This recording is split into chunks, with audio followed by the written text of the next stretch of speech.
Olá, pessoas. Estou eu aqui às voltas com fazer ou não fazer um vídeo de fim de ano. Mas eu preciso fazer esse vídeo para vocês, meus pacientes, clientes, aspirantes a pacientes, amigos, conhecidos e tantos outros que tiverem acesso a esse conteúdo. Não preparei nada muito específico, mas fiquei às voltas esse ano com algumas vivências pessoais e algumas vivências das diversas histórias que passaram por mim, né, através do meu trabalho de psicoterapeuta, e alguns assuntos variados que eu vou estudando ao longo do processo de identificação com as histórias para auxiliar nos atendimentos, e alguns me chamaram a atenção e fizeram uma cola interessante aí, né, com essas experiências pessoais, as experiências do ano, desse nosso inconsciente coletivo e dessas histórias que me chamaram a atenção.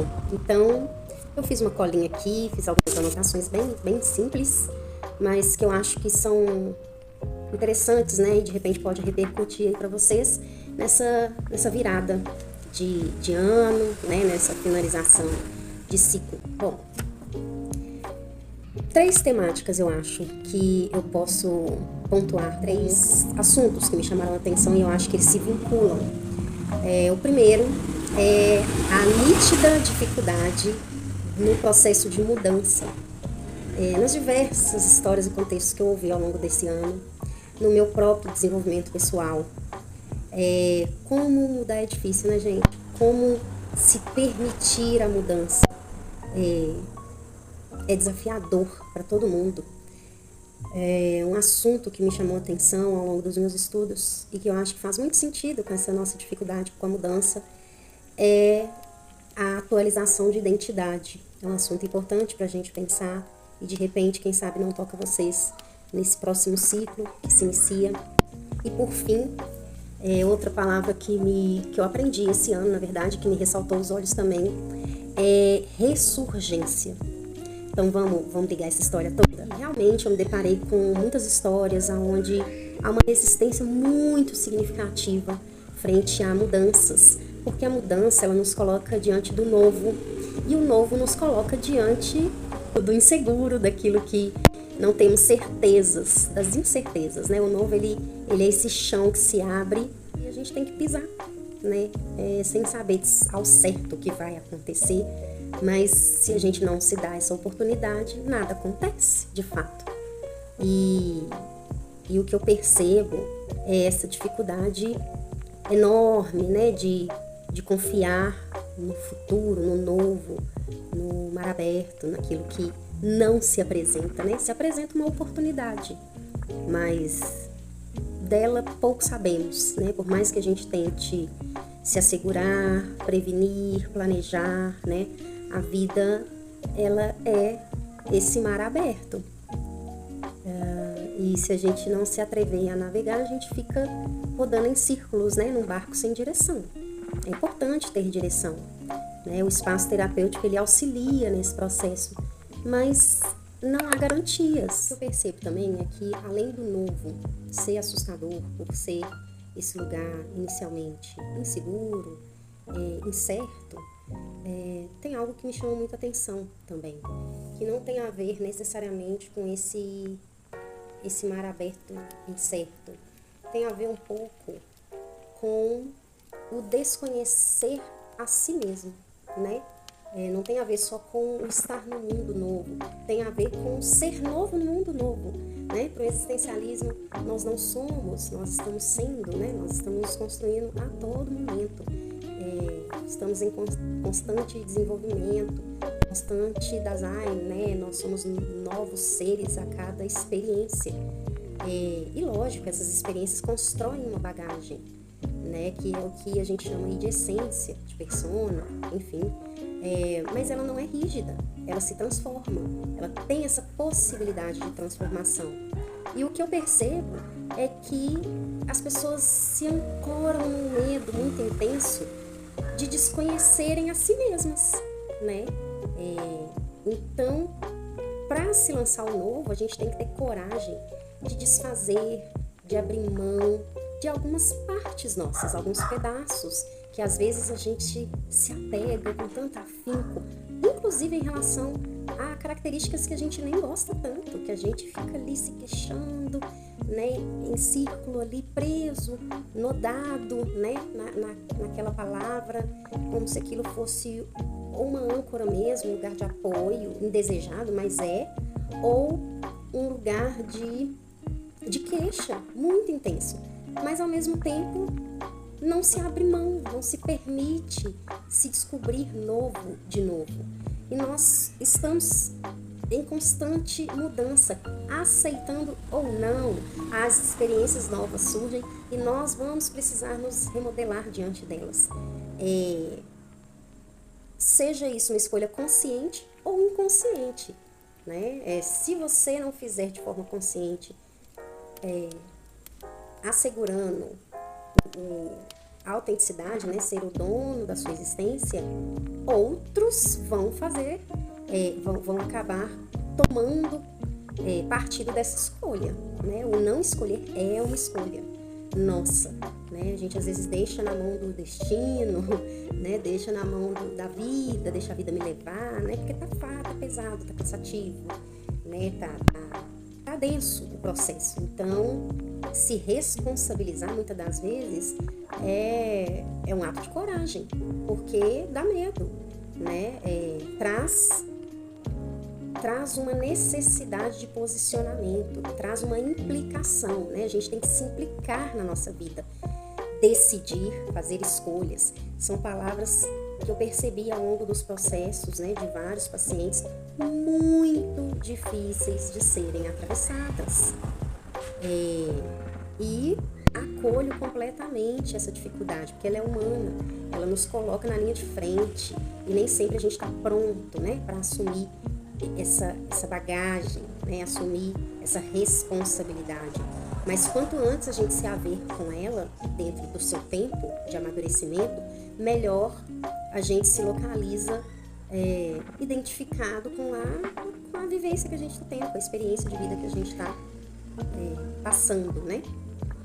E então, sim, como é difícil, né, ter essa coragem de desfazer de partes nossas, e a atualização da identidade tem a ver com isso. Às vezes a gente fica aprisionado em sonhos, né, em frases ditas, em narrativas que a gente constrói, e é tudo que a gente tem, é tudo que a gente conhece até ali, né? Então é como se eu abrisse mão disso, eu abrisse mão de mim mesma, abrisse mão de tudo que eu sei, né? E isso é apavorante mesmo para muita gente em diversos momentos, né? É uma morte existencial se a gente for parar para pensar. Mas essas microfalências, né, do nosso ser, elas precisam acontecer para que a gente amadureça, para que a gente evolua, para que a gente se torne novo de novo. E quando a gente se torna novo de novo, por nossas escolhas, assumindo a nossa responsabilidade, sendo protagonista da nossa vida, a chance de se ter satisfação, de se ter gosto, de se ter prazer na vida, ela se amplia bastante. Mas ao mesmo tempo vem junto essa responsabilidade de você dizer e assumir para si que foram passos que você deu com a sua escolha. Sabe essas coisas essas brincadeiras de adolescente, né?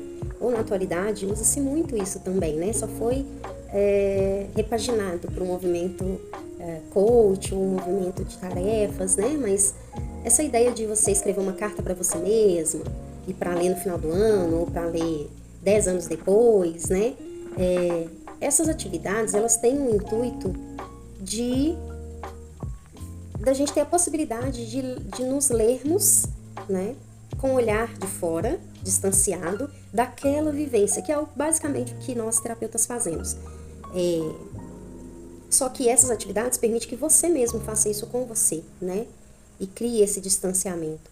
E é interessante para a gente perceber e parar para pensar, será que o que hoje é muito importante, muito significativo para mim, é o mesmo que era importante há 1 ano atrás, há 2 meses atrás, há 5 anos atrás, há 10 anos atrás? Será que o que hoje eu tô tão afinco, né, dedicada, apegada, sofrendo, sorrindo, vai ter a mesma relevância, a mesma importância de 2 meses, 2 anos, 12 anos adiante? Será que de fato nós não mudamos, mesmo sem coragem de mudar? Então são dinâmicas que deixam claro o quanto os nossos desejos eles mudam, os nossos sonhos mudam, e o quão importante é a gente desapegar e atualizar a nossa identidade, né? Esse tema que eu achei tão interessante de se pensar. Se você pega uma identidade sua, a primeira identidade que você tirou, e você olha para ela, a gente às vezes nem se reconhece mais. A gente precisa atualizar documentos justamente porque aquela foto ela não nos representa mais, é uma outra imagem. Só que essa imagem a gente está falando de uma coisa materializada. Mas e a imagem emocional? E a imagem cognitiva? E a imagem dos nossos pensamentos? E a autoimagem que nós temos? Por que essa não se atualiza? Por que a gente não permite atualizar isso? Falta de ferramenta, falta de conhecimento, falta de coragem, falta de entendimento. Podem haver muitas faltas, né? E pode haver muitos medos. Medo não necessariamente do que está adiante, mas medo de perder uma referência de vida, uma referência existencial. Então pare e pensa, né? O que hoje é essencial para você? E o que você faz para trabalhar isso que é tão importante para você? Esses movimentos que você faz, de fato é referenciado no que é importante para você hoje? Ou você vive em função do que foi importante para você e você não realizou ainda? Ou foi importante para alguém e você não deu conta de suprir? Seja uma promessa, seja um plano de vida que traçaram para você, um plano de vida que você traçou para você, né? E a vida foi trazendo outras referências e você não foi atualizando de acordo com essas referências, né? Atualizar a sua identificação com o mundo, com esse mundo de hoje, que não é o mundo de 10 anos atrás, né? Reconhecer o mundo que está à nossa volta. Será que o que é importante para você hoje consegue fazer interseção com essas experiências da atualidade?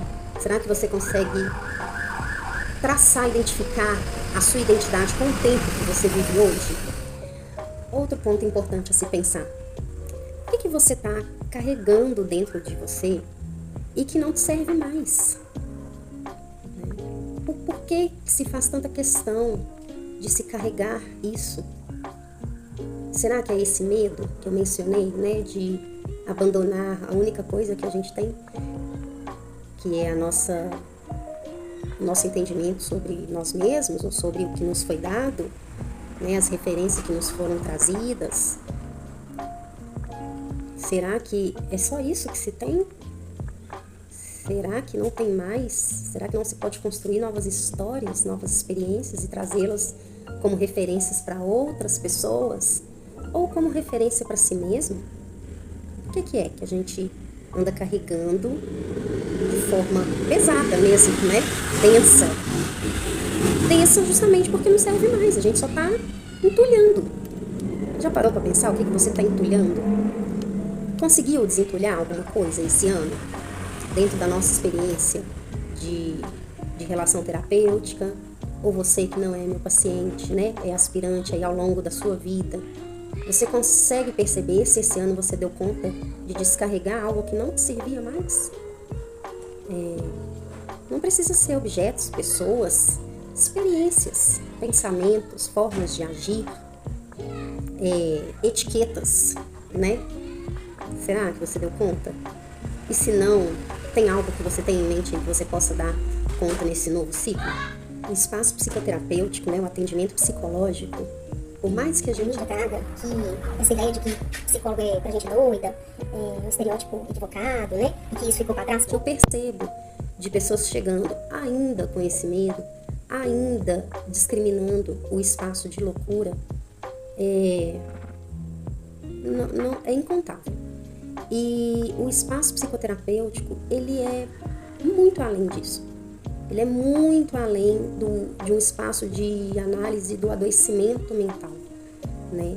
É um lugar onde a gente pode reconhecer quem nós fomos, reconhecer quem nós somos e reconhecer quem nós queremos ser. Isso é um processo de autoconhecimento, né? O autoconhecimento, a gente não vai ali e compra num livro. Ali a gente pode ter referências que nos ajudam, né? Pontos que vão nos auxiliar a pensar sobre.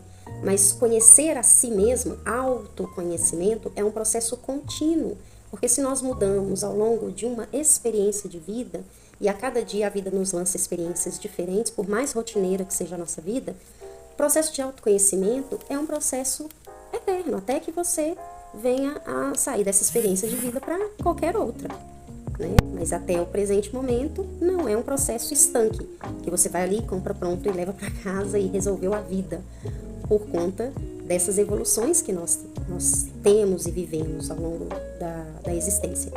Então, o espaço psicoterapêutico, quando a gente fala de autoconhecimento, é esse espaço onde a gente vai literalmente se reconhecer, porque às vezes na loucura da vida, né, dessa vida contemporânea aceleradíssima, nós não paramos para entender, né, quem eu sou, as minhas características, as minhas qualidades, os meus defeitos, né, o que eu tenho para oferecer para o mundo, para as pessoas, para as relações, para mim mesma, o que eu tenho a melhorar, né, os meus defeitos, as minhas limitações, reconhecer que eu tenho limites, né, reconhecer uma borda onde eu possa entender o limite do outro e entender o meu também, e a partir disso criar uma convivência saudável, né? Uma experiência de vida mais saudável, entender, reconhecer os meus talentos. Nós temos o hábito de nos julgar demais, reconhecer pouco os nossos talentos, reconhecer no sentido de dar valor e reconhecer no sentido de saber que eles existem, porque tem muita gente que se sente inútil, né? Vem no mundo para reproduzir roteiros, né? Não param para pensar no que estão fazendo das próprias vidas, e traçar um propósito, algo que faça sentido para a sua experiência de vida, algo que venha a servir como uma experiência significativa, né, ao longo de um processo, por isso que a gente chama de vida. Outra coisa que se adquire num processo psicoterapêutico é conhecimento. Conhecimento do quê, Cora? Da vida, né? É uma troca, é uma relação terapêutica. Então, à medida em que os fenômenos vão saltando, a gente passa a conversar e a entender melhor, né? Trabalha-se psicoeducação sobre uma série de assuntos para que se possa entender um pouquinho de tudo e com isso a gente consiga dirigir melhor a vida, porque o conhecimento ele é poder, o conhecimento ele traz possibilidades de compreensão, de diálogo, né? E faz com que a gente pare de brigar com a vida, brigar com uma série de compreensões equivocadas ou compreensões desatualizadas, né, sobre a dinâmica da vida, que muda o tempo todo, seja no âmbito social, no âmbito pessoal, no âmbito familiar. É importante a gente compreender as evoluções da vida, se adequar, se atualizar, né, e com isso criar uma maior tolerância diante das coisas, né, uma maior compreensão, uma melhor elaboração daquilo que nos atravessa ao longo de uma vida. Outra coisa que no processo terapêutico costuma se adquirir e criar é coragem, né? Descobrir que se tem, porque todos nós temos uma medida de coragem, que é esse acreditar em algo que te impulsiona, algo que você não vê, é um lugar sem certezas. Ah, não, eu não sou corajoso de jeito nenhum. Se você crê no amanhã, se você dorme pensando em acordar, que seja para bater o seu cartão na sua empresa, você está num ponto de coragem, num ponto de esperança, num ponto de crença no amanhã. A gente só não reconhece, mas isso acontece, né? A ausência disso, a gente vai ali tatear em processos depressivos, mas em sua grande maioria, as pessoas elas são corajosas, no mínimo para o existir, né? Sem essa pulsão de vida, não se vive literalmente, né? E lançar-se no mundo, agir sobre as coisas, aí sim requer uma dose dessa coragem midiática aí, mas que no fundo todos nós temos, mas às vezes nos faltam ferramentas, nos faltam apoio, nos falta orientação, lugar de sustento. Por isso que a terapia, ela ajuda a encontrar isso na gente mesmo, né? Não é que eu, enquanto profissional, vou te entregar isso de mão beijada. Nós vamos trabalhar, vasculhar, para redescobrir isso que já existe em você. Então, é costumeiro ouvir dos pacientes assim, nossa, agora eu tô tendo coragem para me defender, agora eu tô tendo coragem de falar as coisas, agora eu tô conseguindo. Isso vem do processo colaborativo, isso já existe em você, só precisa às vezes ser trazido, né, e reconhecido na experiência. Um ponto importante que o processo terapêutico auxilia é na resiliência. A pessoa, quando ela começa a reconhecer e assumir para si as dificuldades de enfrentamento de algumas situações da vida, mas ainda assim se propõe a evoluir com elas, com as dificuldades, entendendo que não vai haver esse lugar zero dificuldade, né? Mas que consegue se propor a evoluir com as dificuldades que se apresentam, elas vão se tornando mais fortes, né? Mais resilientes, pessoas que conseguem atravessar a dificuldade, ao invés de acuar, fugir, né? Vai atravessar com medo, vai atravessar com dificuldade, mas vai atravessar. E a travessia torna a pessoa mais forte, não porque ela criou um escudo em torno dela e se tornou uma pessoa rancorosa, uma pessoa forte, guerreira. Não é sobre isso. É sobre a pessoa se permitir viver e aprender com aquilo. Numa próxima vez, ela já está experienciada da situação e com mais condições de vivê-la, de viver essa e outras experiências com menos sofrimento, mas com mais maturidade, mais sabedoria. E por fim, né, finalizo aqui dizendo sobre essa palavra nova que eu aprendi, que é a ressurgência. Ressurgência é um fenômeno da natureza que acontece num dado período, se eu não me engano, de setembro a fevereiro, por aí, aonde as águas frias, né, elas ressurgem do fundo, né, do mar, dos rios, para a superfície. E esse movimento de revirar, né, do lado avesso, como se fosse do lado avesso, esse mar ou esse rio potente, faz com que vários nutrientes venham à superfície, né, e isso traz renovo. E eu achei essa palavra muito interessante, porque quando a gente se permite passar pelo processo e chegar nesse momento da ressurgência, onde você, né, vai oxigenar e nutrir, você vai ressurgir de forma madura e nutritiva, conseguindo potencializar, né, essa atualização de identidade, essa nova pessoa que surge apesar, né, das adversidades. Com as adversidades, acontece esse movimento avesso, onde você ressurge novo, mais forte, mais resiliente, mais corajoso, com elaborações, né? Adquirindo conhecimento sobre si mesmo e sobre a vida. Tá vendo como é que é cíclico o processo?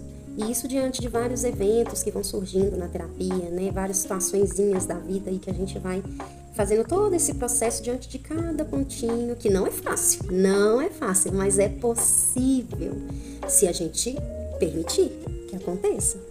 Então, diante desse falatório todo que eu quero trazer para vocês, para esse novo ciclo datado aí por uma criação humana, né?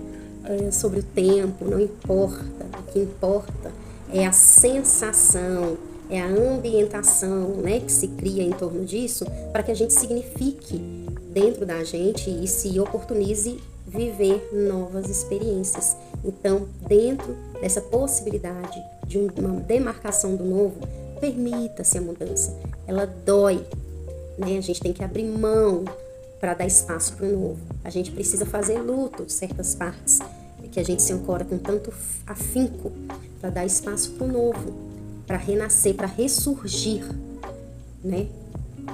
Mas é muito prazeroso quando essa permissão para si mesmo ela acontece.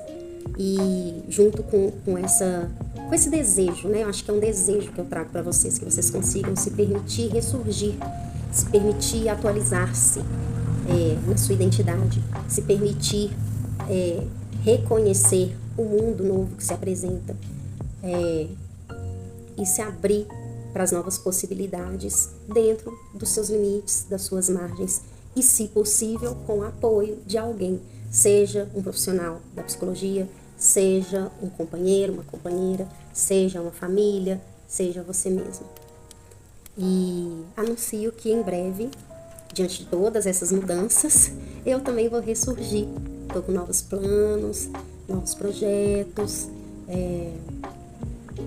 porque muitas coisas mudaram, ressurgiram, ecoaram dentro de mim, diante das minhas experiências e diante de tantas histórias aonde eu pude perceber o quão é importante a gente abrir mão e permitir as mudanças, que novos ciclos venham por aí e que a gente consiga fazer um luto saudável e armazenar na memória tudo aquilo que nós fomos, porque isso faz parte do que nós somos e do que nós seremos, mas não precisamos nos manter sendo o que fomos, né? Vamos nos abrir para sermos novos seres, cheio de vida e novos sonhos que nos nutram, tá bem? É isso, um beijo, espero que tenha feito algum sentido para vocês e que vocês tenham um 2024 riquíssimo de novas experiências. Tchauzinho.